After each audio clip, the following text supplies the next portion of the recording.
புரட்சி தலைவர் எம்ஜிஆர் என்பவர் ஒரு சாதாரண மனிதர் கிடையாது.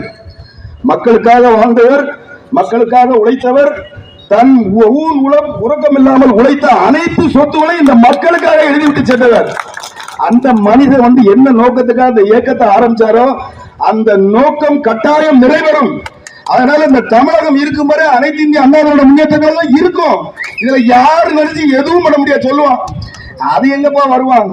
இந்த 30 வருஷம் ஆகும் எம்எல்ஏ ஆகுதுக்கு, இவர் முதலமைச்சர் ஆகுதுக்கு 50 வருஷம் ஆகுமா? பாருடா 2026 பாரு. திமுக அவ்வளவு இருக்கு. நான் சொல்றேன், உறுதியாக 26 அண்ணன் எடப்பாடி அவர்கள் முதலமைச்சர் ஆவதை யாரும் தடுக்க முடியாது. எந்த மாற்று கருத்து கிடையாது. அதனால மக்களே பாருங்க, எந்த துன்பங்கள் வந்தாலும் எந்த துயரங்கள் வந்தாலும் சரி, அண்ணன் எடப்பாடியார் ஆணையிட்டாங்கன்னா உங்களுக்காக நாங்க வந்து நிற்போம். அது முன்கட்டண உயர்வாக இருந்தாலும் சரி, பால் விலை உயர்வாக இருந்தாலும் சரி, ஏதாவது ஒரு விதத்தில் பாதிக்கப்பட்டாலும் சரி. இப்ப 1000 ரூபாய் உங்களுக்கு கொடுத்துருக்காங்களா, கொடுக்கட்டும். நாங்க அண்ணன் எல்லாத்தையும்